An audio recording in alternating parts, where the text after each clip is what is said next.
Fala pessoal, tudo bem com vocês? Eu sou o professor Cormando Trindade, o seu professor de Geografia, e estou falando com vocês diretamente de TAPS, aqui no cantinho do Rio Grande do Sul.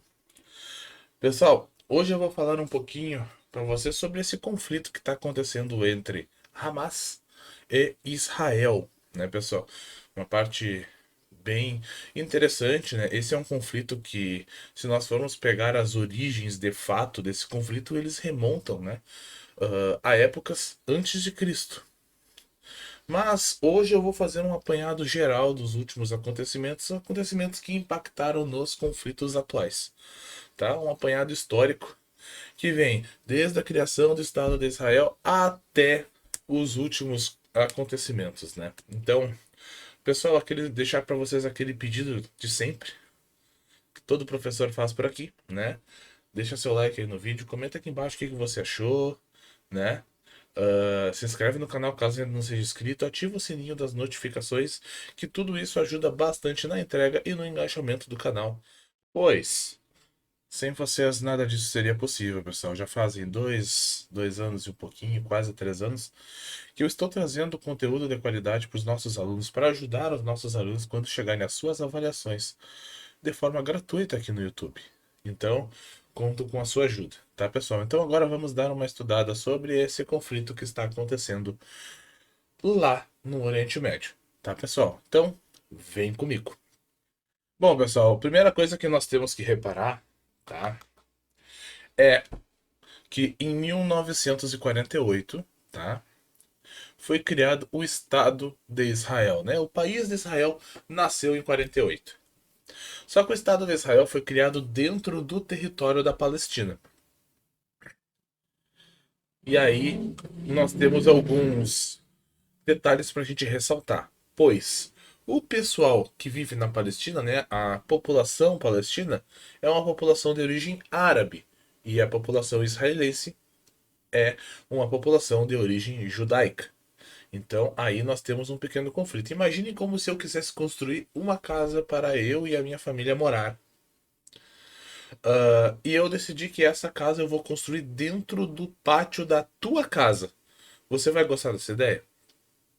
E foi mais ou menos isso que aconteceu. Os israelenses chegaram, determinaram que ali seria o Estado de Israel, e com isso eles pegaram um pedaço do território da Palestina. E, obviamente, a população de origem árabe não gostou nem um pouquinho disso. Tanto que em 1949, cerca de um ano depois, acontece a Guerra Árabe-Israelenses, ou seja, aquela população árabe que não concordava em ter perdido uma parte do território resolveu atacar os israelenses. Porém, Israel vence esse conflito. Porque Israel tem uma coisa que a Palestina não tinha, que é apoio militar do exército dos Estados Unidos.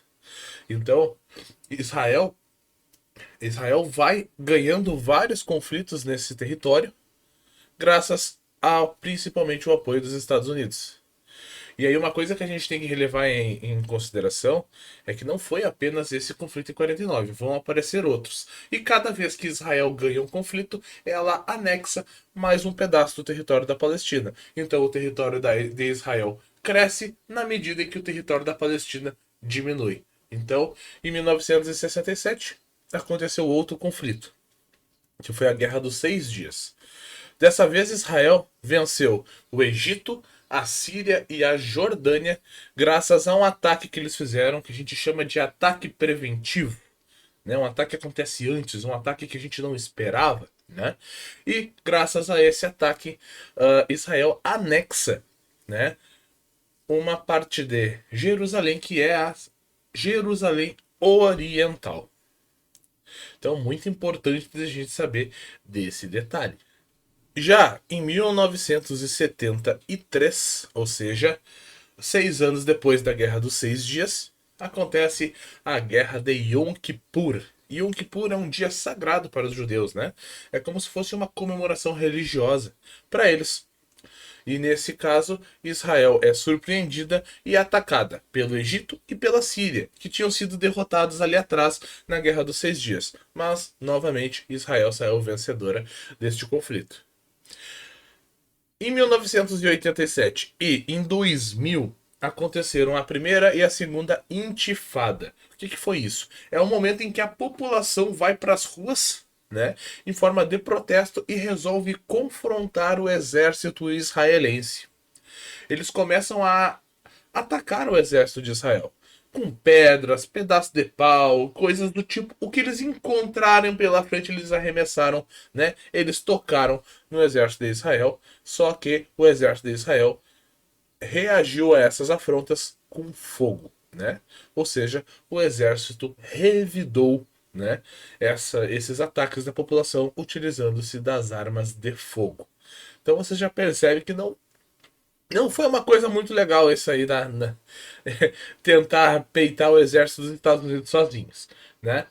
Beleza. Então assim, pessoal, o território da Palestina, conforme Israel foi vencendo vários desses conflitos que eu citei para vocês, ele foi aumentando e aí pegando cada vez mais um pedaço das terras da Palestina, fazendo com que a Palestina acabasse ficando reduzida a apenas duas áreas, né? Do ladinho ali mais a leste, assim, nós temos, né, a área da Cisjordânia, que ela é comandada por um grupo chamado de Fatah, tá?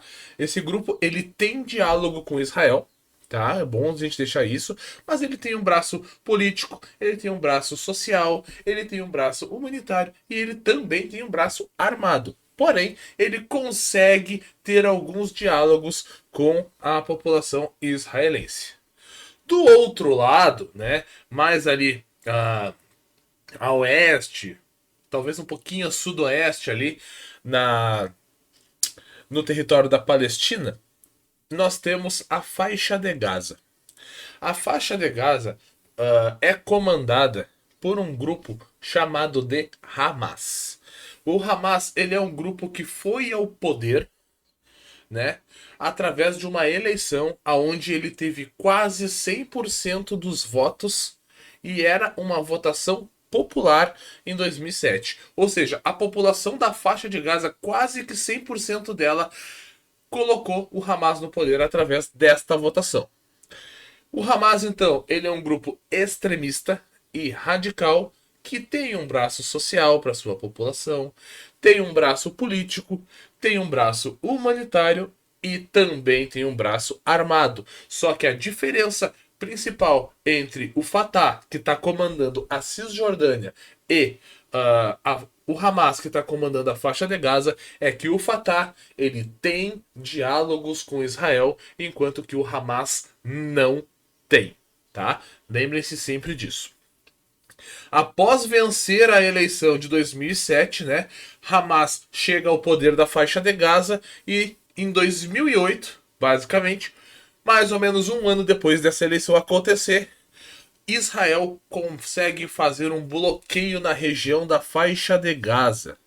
E esse bloqueio acontece por vias aéreas, por vias marinhas e por vias terrestres. Ou seja, não entrava nada pelo mar, não entrava nada pelo céu e não entrava nada por terra também. Talvez seja por isso que o Hamas acabou desenvolvendo o seu complexo de túneis subterrâneos que eles têm, né? Então, a gente tem o Hamas dominando a faixa de Gaza, mas você deve estar se perguntando o que é esta região, né, da faixa de Gaza. A faixa de Gaza ela é uma região com aproximadamente 2 milhões de habitantes. Tá? E esses habitantes eles estão divididos em aproximadamente 365 quilômetros. Isso faz com que tenha muita gente aglomerada. Essa região acaba tendo uma densidade demográfica de mais de 5 mil habitantes por quilômetro quadrado. Então vocês terem uma ideia. E ela já tinha um fator determinante que era a pobreza. E após os inúmeros bloqueios impostos em Gaza por Israel, a pobreza apenas foi agravada. Então, inúmeros conflitos foram acontecendo, né? E principalmente em um recorte de tempo que seria de 2008 a 2021, tá? E esse recorte de 2008 a 2021, assim, a gente pode dizer que começou mais ou menos ali quando Israel implantou o seu bloqueio. Porém, no sábado, dia 7 de outubro de 2023, o Hamas voltou a atacar, né? Vale a gente deixar bem claro que o Hamas ele tem uma norma, a gente pode dizer assim, uma lei assim no seu grupo, né? A gente pode chamar de um grupo político, alguma coisa desse tipo, que dizia que se alguma área da região deles fosse atacada, toda a população de Gaza estaria automaticamente entrando em uma guerra santa, né? Uma guerra com princípios, né, ditos por eles, né, muito alicerçados nas religiões. Então, assim, quando o Hamas chega no poder, nós já temos Israel dominando boa parte do território da Palestina. Então eu vou deixar um mapinha para vocês aí no quadro para vocês verem o tamanho que ficou o território da Palestina, com Israel bem no meio, e aí do ladinho vai ter a Cisjordânia, do outro vai ter a faixa de Gaza. Só para vocês terem uma ideia. Tá, pessoal? Então, assim, no sábado, dia 7 de outubro de 2023, Hamas volta a atacar. E em aproximadamente 24 horas depois que esses ataques começaram, ou seja, nesse dia, em menos de 24 horas, nós já tínhamos 200 mortes, nós já tínhamos mais de 1.000 feridos, nós já tínhamos mais de 30 pessoas sequestradas e nós já tínhamos mais de 3.000 mísseis disparados de Gaza contra Israel. Então, pessoal, vocês devem estar se perguntando quais são os países que estão contra, quais são os países que estão a favor uh, do Hamas e de Israel, né? Nós temos alguns países no nosso planeta que realmente consideram o Hamas um grupo terrorista, tá? Aí eles aparecem como Estados Unidos, aparece Canadá, aparece o Japão, aparece o Reino Unido e alguns países da União Europeia, né? Quase a totalidade dos países da União Europeia. Mas aí, quem apoia o Hamas? Quem considera que o Hamas está correto nessa história? Aí aparece o Irã, né? Aparece o Catar, que vocês devem ter conhecido boa parte da cultura deles na Copa do Mundo do ano passado, né? E aparece a Turquia, que é o segundo país mais populoso da Europa, né? Tá ali na divisa entre a Europa e a Ásia. E aí você deve estar se perguntando, tá, e onde é que o Brasil entra nessa história? Nós somos brasileiros, eu quero saber qual é o posicionamento do Brasil. O Brasil está neutro, né? Existem alguns países que estão neutros, você pode dizer que está em cima do muro, ou coisa desse tipo. Ou seja, o Brasil não tomou partido de nenhum dos dois lados nesse conflito. Mas não é apenas o Brasil. Nós temos aí o Brasil, nós temos a Rússia, que também é neutra, nós temos a China, que é neutra, e só aí um pequeno detalhe para vocês ressaltarem, 3 países membros dos BRICS, né? E depois nós temos a Noruega, que é o país mais desenvolvido do mundo, né? O país com maior IDH do mundo, né? E a Suíça, que está bem próximo da Noruega, né? Tem um IDH bem próximo da Noruega. Então, esses 5 países são países que estão neutros. Brasil, Rússia, China, Noruega e Suíça são países neutros nessa história, pelo menos até o momento. Pode ser que nos decorrer dos próximos acontecimentos, algum país acabe se posicionando para um lado ou para o outro. Mas a tendência é que continue assim.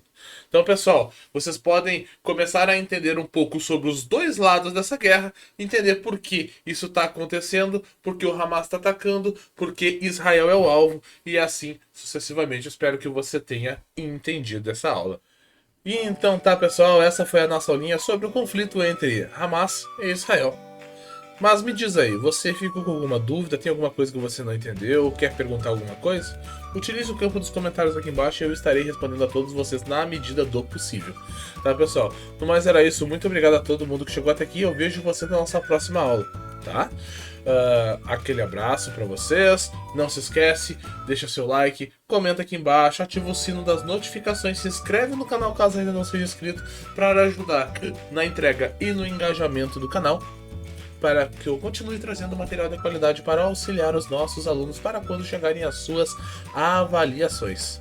Tá, pessoal? Então, muito obrigado a todo mundo que chegou até aqui. Fica aí o meu abraço e eu te vejo na próxima semana com mais uma aula de geografia aqui no canal. E eu fui!